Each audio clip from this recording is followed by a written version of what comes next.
이제 우리 함께 기도하실 때 회중을 대표해서 김명란 권사님께서 기도하시겠습니다. 사랑의 하나님, 이 시간 하나님 말씀을 듣고 가요. 예배 자리에 우리를 불러주셔서 감사합니다. 하나님께서는 우리를 너무나 사랑하셔서 대초 전부터 우리를 택하여 주셨고, 우리 예전에 여전히 죄 가운데 있었음에도 불구하고 이렇게 영광스러운 자리에 나올 수 있도록 불러주시니 감사합니다. 또한 우리의 부끄러움을 과거를 마다하시고 의롭다고 인정해 주셔서 감사합니다. 소망하기는 우리의 모두 하나님 나라를 들어갈 때까지 하나님의 자녀를 바른 삶을 살아갈 수 있도록 인도하여 주시옵소서. 주님, 다시 재확산되고 있는 코로나 전염병과 더불어 침체된 이 나라의 정치와 경제 회복되게 하시고, 이러한 혼란 속에서도 우리 믿음의 성도들이 하나님을 의지하고 바라는 볼 수 있는 참된 믿음을 주옵소서. 이제 말씀을 듣는 시간입니다. 우리 모두에게 은혜에 듣는 귀를 허락하여 주시고, 하나님의 말씀을 들을 때 믿음으로 아멘하며 주시는 말씀에 순종하여 저희는 모두가 되게 하옵소서. 예수님 이름으로 기도드립니다. 아멘.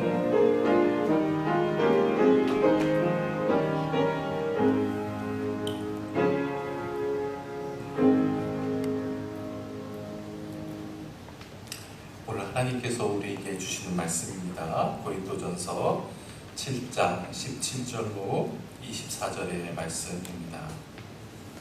함께 받들어 봉독하십시다. 시작. 오직 주께서 각 사람에게 나눠주신 대로 하나님이 각 사람을 부르신 그대로 행하라. 내가 모든 교회에서 이와 같이 명하노라. 할례자로서 부르심을 받은 자가 있느냐? 무할례자가 되지 말며 무할례자로 부르심을 받은 자가 있느냐? 할례를 받지 말라. 할례 받는 것도 아무것도 아니요 할례 받지 아니하는 것도 아무것도 아니로되 오직 하나님의 계명을 지킬 따름이니라. 각 사람은 부르심을 받은 그 부르심 그대로 지내라. 네가 종으로 있을 때에 부르심을 받았느냐? 염려하지 말라.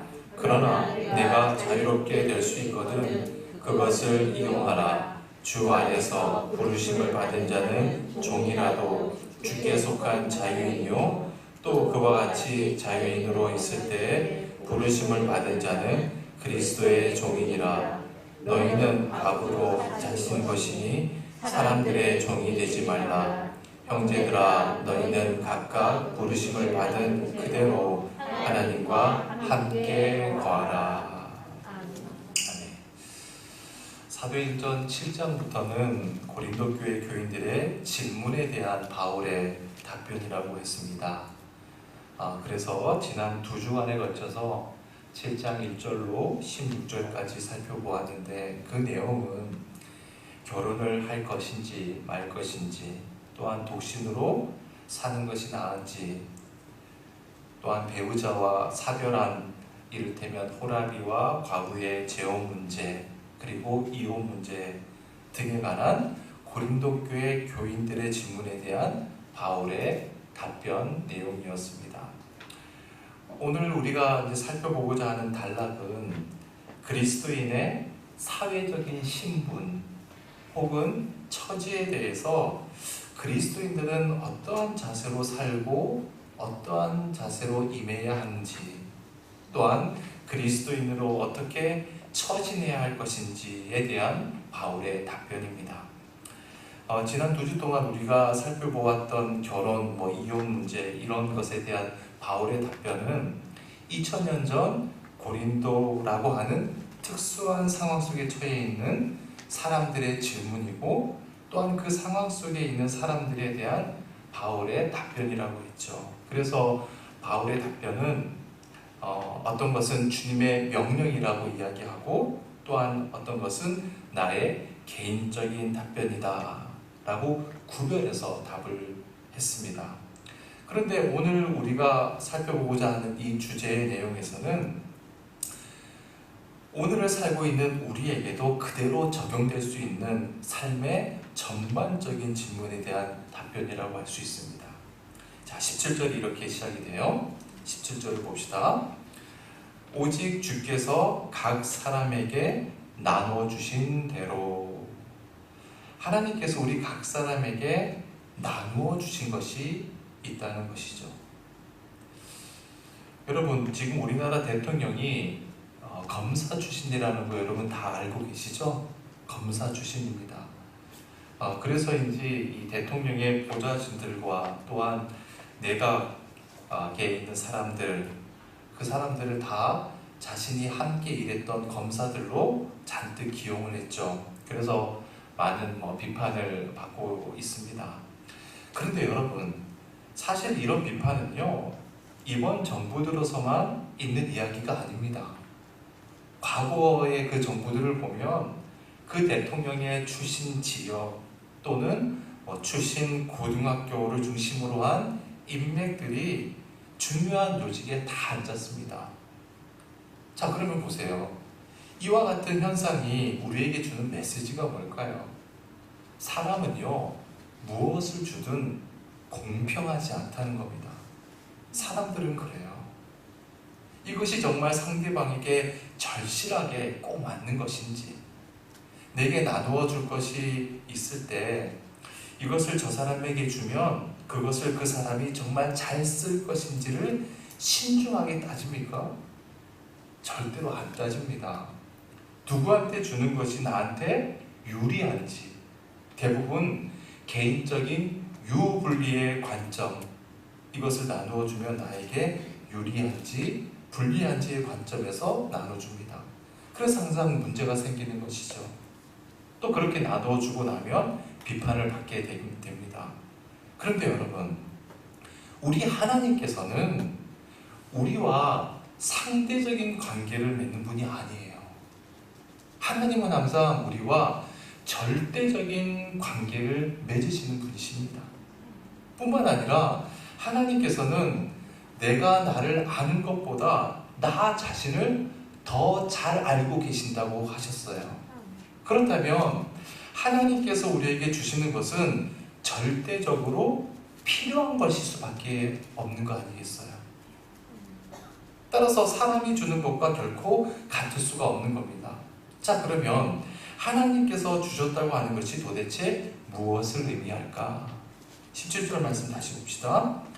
오직 주께서 각 사람에게 나눠주신 대로 하나님이 각 사람을 부르신 그대로 행하라. 하나님께서 각 사람에게 나누어 주신 것은 바꾸어 표현하면 하나님께서 부르신 것, 그것을 의미한다는 겁니다. 그래서 부르신 그대로 행하라. 여기에서 행하라는 이 헬라어가 페리파티보라고 하는데 그 말의 원어의 뜻은요, 걸어가라입니다. 원어의 뜻이 뭐라고요? 걸어가라입니다. 걸어가라. 거기다 적어보세요. 걸어가라. 행하라는 걸어가라입니다. 하나님 아버지께서 너희에게 나눠주신 그대로 하나님께서 너희를 부르신 그대로 어떻게 해라? 걸어가라는 거예요. 그리고 계속해서 보세요. 내가 모든 교회에서 이와 같이 명하노라. 이것은 단순히 고린도 교회라는 특수한 상황 속에 있는 한 교회만을 위한 답변이 아니라 모든 교회, 모든 그리스도인들에게, 우리 모두에게도 해당되는 명령이라는 거예요. 자, 그럼 도대체 이게 무슨 의미인가? 좀 더 구체적으로 살펴봐야 되겠죠? 18절 말씀이에요. 할례자로서 부르심을 받은 자가 있느냐? 무할례자가 되지 말며 무할례자로 부르심을 받은 자가 있느냐? 할례를 받지 말라. 자, 이건 한마디로 이런 거예요. 무할례자는 할례를 받으려고 하지 말고 할례자는 무할례자가 되려고 하지 말라. 여러분 저를 보세요. 우리가 잘 아시다시피 유대인들은 산의 아이가 태어나면 할례를 행했습니다. 할례는 오늘날 얘기하면 포경수술을 의미하죠. 태어난 지 며칠 만에 했는지 아세요? 8일 만에 하는 것이 할례의 예식이었습니다. 생식기의 표피를 베어내는 포경수술이죠. 그러니까 할례를 행했다라고 하는 것은 그가 유대인이라는 의미죠. 유대인을 제외한 이방인들은 할례를 행하지 않았거든요. 자, 그런데 2000년 전 복음이 딱 전해졌습니다. 예수 그리스도의 복음이 다 전해졌을 때 그 당시는 로마 제국 시대 아닙니까? 그러면 보세요. 당시 복음을 유대인들만 받아들이고 유대인들만 회심하고 교회의 교인들이 되었나요? 아니죠. 유대인이 아닌 외국인, 즉 이방인들도 교회 교인들이 되었습니다. 자, 그러면 보세요. 똑같이 교회 공동체의 교인이 되었는데 한 그룹은 할례를 행한 유대인들이에요. 또 한 그룹은 할례를 하지 않은 이방인들도 있는 겁니다. 자, 그러면 그들 사이에 문제가 생길까요? 안 생길까요? 문제가 당연히 생기겠죠. 격렬한 논쟁도 있었을 겁니다. 자, 근데 문제는 할례를 행한 유대인들 가운데는 할례는 구원의 표식이라고 주장하는 사람들이 있는 거예요. 그것이 곧 구원의 조건이라는 겁니다. 그래서 할례를 받지 않는다면 절대로 구원을 얻을 수 없다고 주장을 하는 거예요. 자, 그래서 할례를 받지 않은 이방인들 가운데 예수 그리스도의 복음을 믿고 구원을 얻었다라고 생각을 했는데 할례 받은 저 유대인 교인들이 하도 할례를 받지 못하면 구원을 못 받은 것이라고 주장을 하니까 나는 이방인임에도 불구하고 굳이 할례를 받겠다고 이야기하는 거예요. 그런 이방인들도 있었다는 거예요. 그래서 실제로 할례를 받는 이방인들이 있는 겁니다. 자, 반대로 할례 받지 않은 이방인들 가운데 또 다른 부류가 있었겠죠. 오직 하나님의 은혜로 구원을 받았는데 할례가 왜 필요하냐? 할례 그 자체는 의미가 없는 것이다. 자, 그러니까 이방인들 사이에서도 할례가 구원의 표식이냐 아니냐로 인해서 서로 반목하는 분위기가 생긴 거예요. 자, 그랬더니 이번에는 정반대로 할례를 행한 유대인들 가운데 할례자이면서도 무할례자가 되려는 사람들도 있었던 거예요. 할례를 지우려고 하는 유대인들도 있었다는 거예요. 비록 유대인으로 태어나서 8일 만에 할례를 받았어요. 그런데 할례라는 것은 절대로 구원의 조건이 될 수 없다라고 깨달음을 얻은 거예요. 그래서 요즘식으로 말하면 성형수술을 해서라도 할례 안 받은 것처럼 하려고 하는 사람들이 있었다라는 겁니다. 그러니까 이 18절 말씀은 그 사람들을 향해서 할례 받은 유대인들을 향해서 바울이 이야기하는 거예요. 어떤 의미인지 알겠죠? 19절 말씀입니다. 19절 할례 받는 것도 아무것도 아니요 할례 받지 아니하는 것도 아무것도 아니로되 오직 하나님의 계명을 지킬 따름이니라. 여러분, 이 할례 문제가 고린도 교회뿐만 아니라 초대교회에 얼마나 심각한 문제이자 뜨거운 감자였는지 사도행전 15장을 보면요, 초대교회 지도자들이 예루살렘에 모입니다. 그래서 사상 최초로 이 지도자들끼리 모여서 공의회라는 모임을 가졌어요. 예전에 제가 주일예배 때도 함께 말씀을 나누었던 기억이 있는데, 그때 그 공의의 주제가 뭐냐 하면 바로 이 할례 문제였던 겁니다.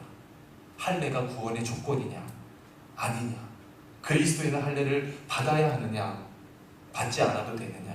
그래서 열띤 논쟁을 벌였습니다. 자, 그러면 할례에 관한 바울의 입장은 뭐예요?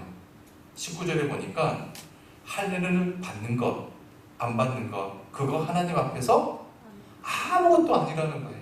아무것도 아니라는 거예요. 그리고 중요한 것은 뭐라고 해요? 하나님의 계명을 따라 사는 것. 자, 그런데 여러분 이 19절 말씀을 가만히 보세요. 바울의 이 말을 가만히 보면 서로 모순처럼 보이지 않습니까? 상충되는 말처럼 보여요. 여러분 생각해 보세요. 왜 유대인들이 그토록 할례에 집착했습니까? 그것이 단순히 그들의 관습 때문이었기 때문에? 그것이 그냥 옳다라고 생각했기 때문이에요? 아니에요. 할례는 하나님의 명령이기 때문에 그 명령을 지키기 위해서, 따르기 위해서 했던 거거든요. 창세기 17장 17절 말씀 봅시다. 하나님께서 아브라함에게 이렇게 명령하는 장면이에요. 시작. 너희 중 남자는 다 할례를 받으라. 이것이 나와 너희와 너의 후손 사이에 지킬 내 언약이니라. 하나님께서 아브라함에게 할례를 행하라 라고 명령하는 말씀이죠. 너의 후손도 다 이 명령을 지켜야 한다는 거예요. 자, 그러니까 할례를 받아야 한다고 주장하는 자들도 하나님의 명령 때문에 주장하는데, 바울은 할례는 아무것도 아니다. 이 말은 바꾸고 말하면 하나님의 말씀 따라 할례 행하는 것 아무것도 아니다 라는 그런 말이잖아요. 그러면서 또 한편으로는 뭐라고 얘기해요? 하나님의 계명을 지키는 것이 더 중요하다. 그러니까 한편으로는 하나님의 계명을 무시하는 듯한 발언을 하면서 또 한편으로는 계명을 지키는 것이 중요하다는 거예요. 그러니까 서로 모순처럼 보이는 것이죠. 자, 그러면 바울이 19절에서 한 이 말의 의미를 정확히 알기 위해서는 하나님께서 왜 할례를 행하라고 하셨는지, 그 할례의 본질적인 의미를 아는 것이 중요하겠죠. 여러분, 하나님께서 아브라함에게 할례를 행하라고 명령하시잖아요. 그리고 아브라함이 할례를 행해요. 자, 그래서 그가 의로운 하나님의 백성이 되었는데, 할례를 행했기 때문에, 할례를 받았기 때문에 의로운 백성이 되었나요? 그렇지 않습니다. 자, 성경 말씀 봅시다. 창세기 15장 6절 말씀 봅시다. 시작. 아브라함이 여호와를 믿으니 여호와께서 이를 그의 의로 여기시고. 자, 아까 우리가 창세기 17장 10절 말씀에서 할례를 행하라는 그런 말씀을 봤죠. 이건 몇 장 몇 절이에요? 15장 6절이에요. 그러니까 이 말씀은 하나님께서 할례를 행하라고 명령하시기 이전의 상황인 거예요.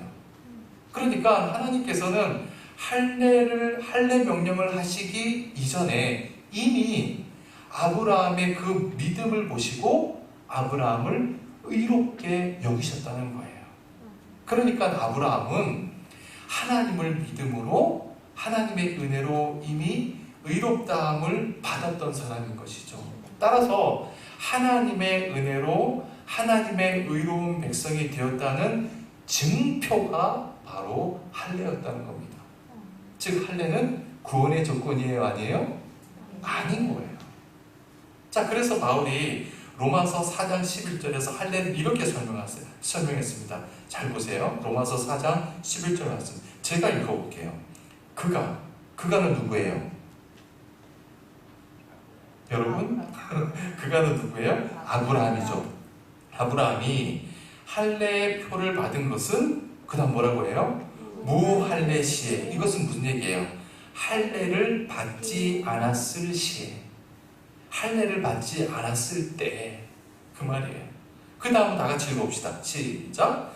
믿음으로 된 의를 인친 것이니 이는 무할례자로서 믿는 모든 자의 조상이 되어 그들도 의로 여기심을 얻게 하려 하심이라. 그러니까 한마디로 믿음으로 이롭게 되었음을 인쳐주시기 위해 할례를 행했다는 거예요. 자, 그러니까 생식기의 표피를 베어내는 이 할례, 포경수술 자체가 중요한 것이 아니라 그가 이미 믿음으로 하나님의 은혜를 받았고 그의 중심이 하나님을 향해서 확정되는 것이 더 중요했다는 것입니다. 그런데 이스라엘 백성들의 마음은 다른 곳에 가 있는 거예요. 그리고 자가당착에 빠졌습니다. 단순히 자기 육체의 한 부분의 칼을 도려내는 이 포경수술, 할례를 행했다는 것만으로 구원받은 것처럼 착각을 했다는 거예요. 그래서 이미 모세 시대에 하나님께서는요, 신명기 30장 6절을 통해서 이렇게 말씀하셨어요. 신명기 30장 6절 다 같이 시작. 내 하나님 여호와께서 내 마음과 내 자손의 마음에 할례를 베푸사 너로 마음을 다하며 뜻을 다하여 내 하나님 여호와를 사랑하게 하사 너로 생명을 얻게 하실 것이며. 자, 보세요. 이미 신명기에서 하나님께서는 육체의 할례라는 말씀을 하시지 않았어요. 너의 마음과 너의 자손의 마음에 할례를 베푸사 너로 마음을 다하며 뜻을 다하여 너의 하나님 여호와를 사랑하게 하사 너에게 생명을 얻게 하실 것이다. 하나님께서는 이미 육체의 할례보다 주님을 향하는 마음이 더 중요하다라는 사실을 신명기에서부터 일깨워 주신 거예요. 바울은 지금 그 이야기를 하는 겁니다. 자, 그래서 19절 말씀을 다시 한번 정리해 보면 이런 거예요. 너가 할례를 받지 않았다면 할례를 받지 않은 그 상태에서 하나님의 말씀을 지키는 것이 더 중요하다. 반대로 너가 할례를 받았다면 할례를 받은 그 상태에서 하나님의 말씀대로 사는 것이 더 중요하다. 따라서 할례를 받든 할례를 안 받았든 너가 하나님의 부르심을 받았을 그 상태, 그때부터 하나님과 동행하는 것이 더 중요하다라는 것이죠. 20절 말씀 봅시다. 20절 말씀 다 같이 20절 말씀 시작. 각 사람은 부르심을 받은 그 부르심 그대로 지내라. 자, 이 말씀도 19절 말씀과 같은 의미인데 부르심이란 말이 두 번 반복이 돼요. 첫 번째 부르심을 받은에서 부르심은 부르다는 이 수동태의 동사입니다. 두 번째로 나오는 부르심 그대로 지내라 할 때 이 부르심은요, 헬라어로 이제 클레시스라고 하는데 부르심을 받았을 때 그 상태라는 말이에요. 그 상태 그대로 하나님 앞에서 살아가라, 걸어가라, 그런 의미죠. 그래서 새 번역은 이렇게 번역했습니다. 20절 말씀 새 번역으로 제가 적어놨죠. 같이 한번 읽어봅시다. 20절 말씀 새 번역 시작. 각 사람은 하나님의 부르심을 받았을 때 그 상태 그대로 살아가십시오. 부르심을 받았을 때 그 상태, 그때 그대로 살아가라는 겁니다. 자, 그러면서 또 21절에서 이렇게 말을 해요. 21절 말씀 봅시다. 내가 종으로 있을 때 부르심을 받았느냐 염려하지 말라. 자, 부르심에 대해서 계속 강조하고 있는데 여기서는 언제 부르심을 받았다고 얘기해요? 너가 종으로 있을 때 부르심을 받았느냐. 여러분, 이 종이라는 표현은 우리도 정말 많이 사용해요. 그래서 자주 우리는 주님의 종이라는 표현을 많이 하죠. 그런데요, 우리가 주님의 종이라고 고백할 때 그 의미와 2000년 전에 종이라는 의미는 어때요? 전혀 다르죠. 여기서 종이라고 하는 것은 헬라 말로 둘로스라고 하는데 종이 뭐예요? 노예를 의미합니다. 노예예요. 2000년 동안 당시는 철저한 계급사회 아니었습니까? 그래서 노예가 있던 시절이에요. 종은 노예인 거예요. 여러분, 노예에게 인격이 있습니까? 노예는 인격이 없어요. 재산도 없어요. 그 생명도 자신의 것이 아니라 누구일 거예요? 주인 거예요. 노예는 한마디로 주인의 도구인 겁니다. 자, 그런데 바울이 뭐라고 해요? 너가 그런 종으로 노예로 사느냐? 그래도 뭐 하지 말라? 염려하지 말라. 여기서 이 염려하지 말라라고 하는 말은요, 언어를 그대로 직역하면 거기 적어보세요. 거리끼지 말라는 거예요. 염려하지 말라가 뭐라고요? 거리끼지 말라. 너가 비록 노예라 할지라도 전혀 거리낄 것이 없다라는 의미예요. 자, 하반절을 봅시다. 22절 하반절. 그러나 내가 자유롭게 될 수 있거든 그것을 이용하라. 너가 비록 노예지만 자유인이 될 수 있는 길이 있다면 굳이 피하지 마라. 그 길로 가라 라는 말이에요. 여러분, 이거 대단한 의미 아닐까요? 자, 그런데 여러분 성경책을 한번 펴보세요. 성경책을 펴보시면 그러나 앞에 숫자가 있어요. 여기서 말하는 숫자의 의미는 뭘까요? 그 밑에 그 숫자에 해당되는 주란을 보라는 것이죠. 뭐라고 되어 있죠? 또는 자유할 수 있어도 그대로 지내라. 여러분 프린트물에 그렇게 한번 적어보세요. 그러나 앞에는 또는 자유할 수 있어도 그대로 지내라. 자, 그러니까 이 21절 하반절은요, 두 가지 의미로 해석할 수 있다는 겁니다.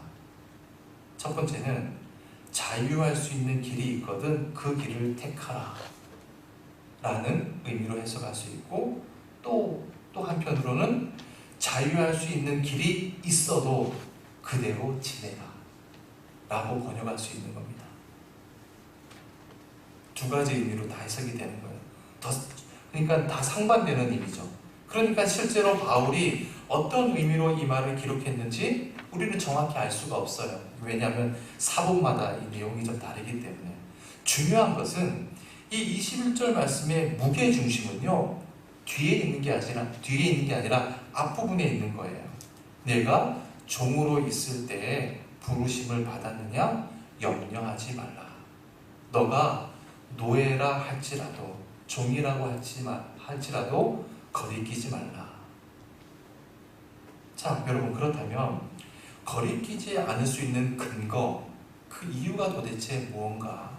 22절 말씀 봅시다. 22절. 주 안에서 부르심을 받은 자는 종이라도 주께 속한 뭐라고 해요? 자유인이요. 비록 지금은 노예의 신분이라 할지라도 거리끼지 않을 수 있는 근거는 주님께 속한 자유인이기 때문이라는 거예요.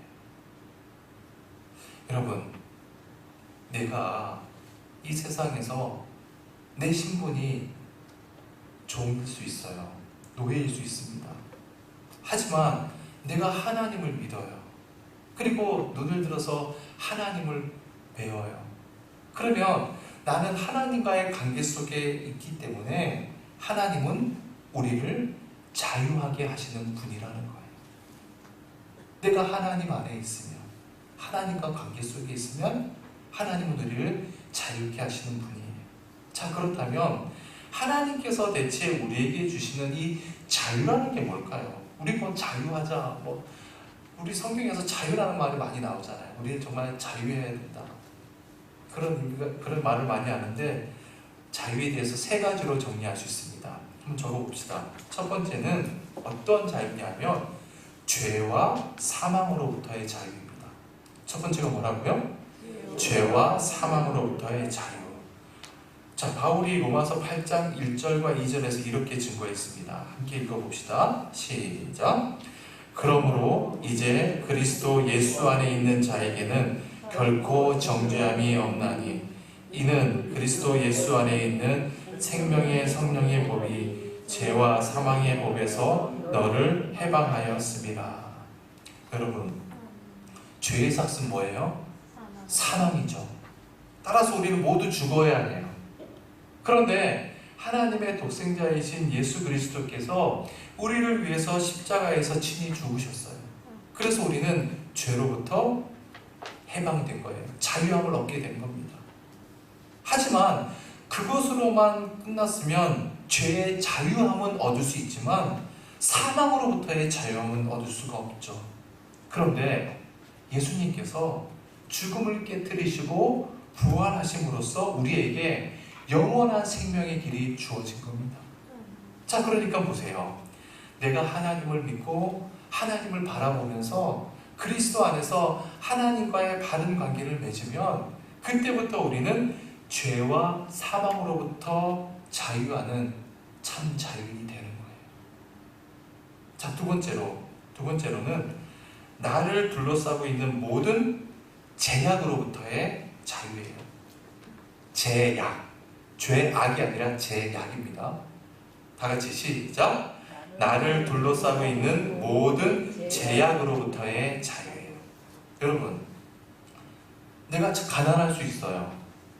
신체적으로 병약할 수도 있습니다. 내가 절망할 수밖에 없는 상황 속에 지금 버려질 수도 있는 그런 상황에 처할 수도 있습니다. 그런데 나를 구원하신 하나님과의 관계 속에서 한번 생각해 보세요. 하나님께서는 나에게 절대로 불필요한 것을 주시는 분이 아니잖아요. 나는 이 상황이 절대로 이해가 잘 되지 않지만 하나님께서는 나를 위해서 모든 것을 합력해서 선을 이루시는 분이세요. 따라서 하나님께서 지금 나에게 이러한 형편을 주신다는 것은 장차 내게 나타날 영광이 지금의 고난과 좁게 비교할 수 없음을 비로소 알게 되는 겁니다. 그래서 나를 둘러싸고 있는 모든 제약으로부터 자유함을 얻게 되는 것이죠. 자, 마지막 세 번째는 궁극적으로 나 자신으로부터의 자유입니다. 나 자신. 다 같이 시작. 나 자신으로부터의 자유. 여러분, 모든 인간은요, 무엇인가에 집착하면서 살아갑니다. 한 10여 년 전에 돌아가신 여러분 법정 스님이라는 분 다 아시죠? 그분이 쓴 그 유명한 책, 무소유라는 책이 있는데, 실제로 그분은 세상에 있는 거 다 버리고 산속으로 들어가서 사시지 않았습니까? 근데 그분이 쓰신 책이 여러 책이 있는데, 그 중에서 버리고 떠나기라는 책이 있어요. 그 책에 보면 이런 이야기가 나옵니다. 그분이 이제 오래전에 산속에 조그만 오두막을 지어서 이제 그 속에서 사셨는데, 그곳에서 이 난초를 키우셨어요. 난을 키우셨습니다. 근데 어느 날 이제 며칠 동안 볼일을 보시기 위해서 외출을 하게 되었습니다. 그래서 산을 한참 내려오다가 문득 생각해 보니까 방에 창문을 안 열어놓고 온 것이 생각이 나는 거예요. 그리고 이제 당신께서 며칠 동안 이제 도시에 나가서 일 보고 돌아오면 그렇게 정성스럽게 가꾸고 키웠던 난이 시들거나 죽을 수 있다라고 판단을 한 거예요. 그래서 허겁지겁 숨을 헐떡거리면서 다시 산으로 올라갔습니다. 그리고 방의 창문을 여는 순간 이 법정 스님이 깨달음을 얻은 거예요. 아, 내가 난이라고 하는 이 식물 하나에 집착하다 보니 난이라는 감옥 속에 갇혀 있었구나 라고 깨달음을 얻은 거예요. 여러분 생각해 보세요. 이 법정 스님이 사는 이 산 속에서 집 문을 열고 나가면 그 산에 온천지가 산천초목이 우거져 있는 곳 아닙니까? 그런데 그 화분 하나에 집착하고 있었던 그 자신을 발견하고 얼마나 어리석음을 깨달았겠어요. 여러분, 내가 무엇에 집착하고 있다는 것은 바꾸어 말하면 거기에 내 마음이 끌려가고 있다는 거 아니겠어요? 내 마음이, 내 욕망이 추구하는 곳에 쏠려 있는 거예요. 그리고 그것에 집착하게 되는 것이죠. 하지만 우리를 부르신 하나님만을 바라보고 바른 관계를 맺는다면 우리의 삶은 전혀 달라지겠죠. 여러분 잊지 마십시다. 영원하고 참된 가치는 하나님으로부터만 오는 거예요. 그래서 우리는 하나님의 것을 추구해야 하는 겁니다. 그때부터 우리는 나로부터, 내 자신으로부터 자유하는 그리스도인이 될 수 있는 것이죠. 따라서 하나님과의 관계에서 자유를 얻고 나면 내 사회적인 신분이 어떻든 내 경제적인 처지가 어떻든 아무런 문제가 될 것이 없는 거예요. 그러니까 바울은 지금 너가 자유인이라는 것을 알면 거리낌 없이 어디서든지 자유하게 살 수 있지만 너가 자유인이 아니면 자유를 너에게 준다 할지라도 너는 너라고 하는 그 감옥에 갇혀서 절대 헤어나오지 못할 것이다. 지금 바울은 그 말을 하고 있는 겁니다. 22절 하반절 말씀 봅시다. 또 그와 같이 자유인으로 있을 때 부르심을 받은 자는 그리스도의 종이니라. 이 말은 노예와 반대되는 개념이죠. 나는 자유한 사람이에요. 도리어 노예를 부리는 주인일 수도 있어요. 바로 그러한 자유한 상황에서 하나님의 부르심을 받았다면 그것은 너 마음대로 살라고 하심이 아니라 그리스도의 종으로 살게 하시기 위함이라는 겁니다. 여러분, 이 말씀은요, 바울이 갈라디아에서 정말 아주 잘 정리를 했습니다. 갈라디아서 5장 13절 말씀이에요. 이 오늘 본문 22절 말씀을 갈라디아서 5장 13절이 아주 명확하게 정리했습니다. 시작. 형제들아, 너희가 자유를 위하여 부르심을 입었으나 그러나 그 자유로 육체의 기회를 삼지 말고 오직 사랑으로 서로 종노릇하라. 참된 자유인만 사랑으로 종노릇할 수 있다는 거예요. 여러분 생각해 보세요. 누구의 억압에 의해서 강압에 의해서 하는 것은 절대로 사랑의 행위일 수가 없겠죠. 사랑은 철저하게 자발적인 행위인 겁니다. 따라서 자유인만, 참된 자유인만 그리스도의 종으로서 사랑의 종노릇을 할 수 있다는 거예요. 그러니까 이 21절과 22절을 정리해 보면 이렇게 요약할 수 있어요. 너가 누구의 노예라면 너는 자유인인 것을 잊지 말아라. 너가 자유인이라면 너는 그리스도의 종이라는 것을 절대로 잊지 말아라. 그런 의미예요. 자, 이제 23절을 봅시다. 자, 오늘은 23절까지만 보고 다음에 24절까지 한번 정리를 해볼게요. 23절 말씀 다 같이 읽어봅시다. 시작. 너희는 값으로 사신 것이니 사람들의 종이 되지 말라. 여기서 값이라고 하는 것은 하나님의 독생자이신 예수 그리스도의 피값을 말하는 것이죠. 여러분, 하나님께서는요, 당신의 생명을 주고 우리를 사셨습니다. 그렇다면 우리 모두가 하나님께 얼마나 귀한 존재들입니까? 그래서 바울은 말하는 거예요. 사람들의 종이 되지 말라. 너희들은 하나님께서 당신의 생명을 주고 사신 귀한 존재들이기 때문에 사람들의 종이 돼서는 안 된다. 자, 그런데 여러분, 이 말씀을 그대로 보면요, 정말 오해하기가 쉬워요. 왜냐하면 보세요. 2000년 전 바울의 이 편지를 받은 고린도 교회 교인들 중에 뭐 부유한 사람, 뭐 상류층에 있는 사람도 있었지만 노예도 있었거든요. 종들도 있었습니다. 자, 그러면 사람들의 종이 되지 말라. 이 말을 그대로 직역해서 행동으로 옮겨요. 나는 지금 노예인데 도망가야 되는 건 아닌가? 오늘날로 한번 적용해 봅시다. 나는 회사 직원인데 말단 직원이에요. 그런데 바울이 사람들의 종이 되지 말라고 했으니까 회사에 가면 다 나의 상사잖아요. 그러면 그 회사에 사표를 내야 하는 건 아닌가? 그런 의미인가요? 그런 의미가 아니죠. 여러분, 내가 회사 말단 직원인데 내가 모셔야 될 상사가 있어요. 그러면 나는 그리스도인이기 때문에 그 상사를 모실 수 있어요, 없어요? 모실 수 있는 거예요. 누구 못지않게 최선을 다해서 상사를 모셔야 하는 겁니다. 왜요? 나는 그 사람의 종이 아니라 누구의 종이기 때문에? 그리스도의 종이기 때문에 그 사람을 모실 수 있는 겁니다. 따라서 내가 그 사람의 종으로 그 사람을 모신다는 것과 내가 그리스도의 종이기 때문에 주님께서 주신 소명으로 모신다는 것은 전혀 차원이 다른 얘기죠. 여러분, 내가 그리스도의 종으로서 사람을 섬기면요, 절대로 내 자존심이 상하지 않습니다. 내가 그리스도의 종으로서 사람을 섬기면요, 군함이 있을 수가 없어요. 내가 그리스도의 종으로서 사람을 섬기면 지금 이 순간 괴로움이 있어도 하나님을 바라보면서 한 단계 더 넘는 성숙함으로 이어질 수가 있는 겁니다.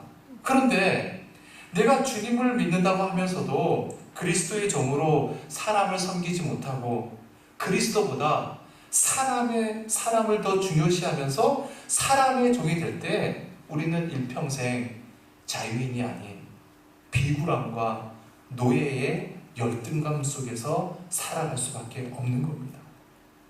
그래서 바울은 사람의 종이 되지 말고 그리스도의 종으로 진정한 자유인으로 그 일을 기꺼이 행하라, 그 길을 걸어가라 라고 이야기하는 겁니다. 사랑하는 여러분, 아무쪼록 우리 모두가 부끄럽지 않은 그리스도의 종으로서 우리에게 맡겨진 소명을 아름답게 감당해 나가시는 진정한 자유인들이 다 되시길 주님의 이름으로 축원해 드립니다. 우리 찬송가 214장 함께 찬양 부릅시다.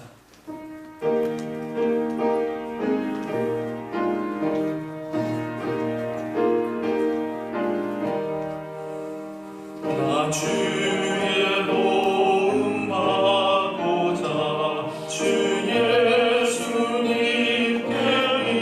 입니다. 그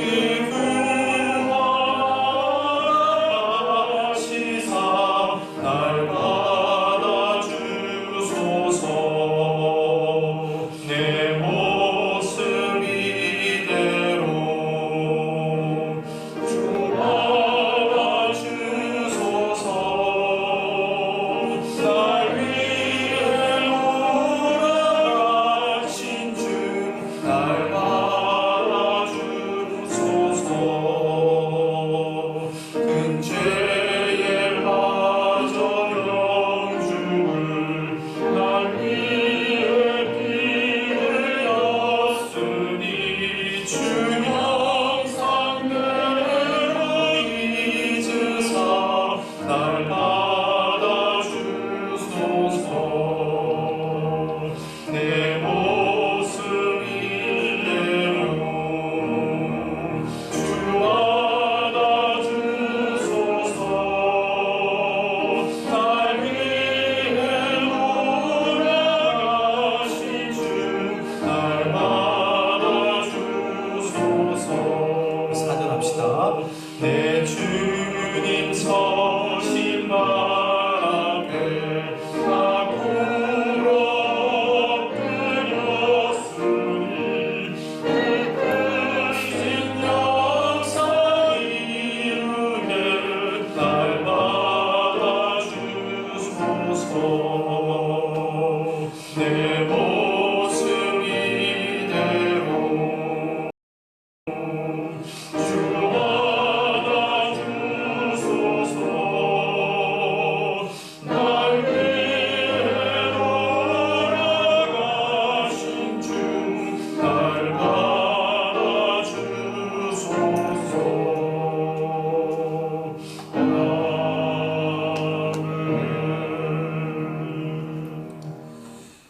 오직 주께서 각 사람에게 나눠주신 대로 하나님이 각 사람을 부르신 그대로 행하라.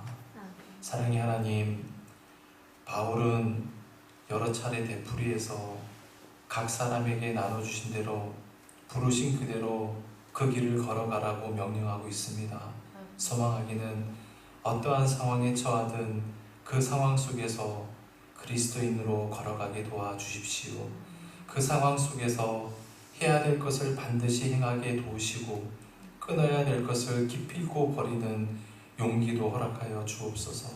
그래서 사람의 종으로 일평생 패배자처럼 열등감과 비굴함에 갇혀 사는 것이 아니라 오직 그리스도의 종으로서 긍지와 자부심 속에 살아가는 이 시대의 진정한 자유인으로 뚜벅뚜벅 걸어가게 도와주옵소서. 모든 은혜 감사드리며 예수님의 이름으로 기도드립니다. 아멘. 하늘에 계신 우리 아버지여, 이름이 거룩히 여김을 받으시오며 나라의 임하옵시며 뜻이 하늘에서 이룬 것 같이 땅에서도 이루어지이다. 오늘날 우리에게 일용할 양식을 주옵시고 우리가 우리에게 죄 지은 자를 사하여 준 것 같이 우리의 죄를 사하여 주옵시고 우리를 시험에 들게 하지 마옵시고 다만 악에서 구하옵소서. 대개 나라와 권세와 영광이 아버지께 영원히 있사옵나이다. 아멘.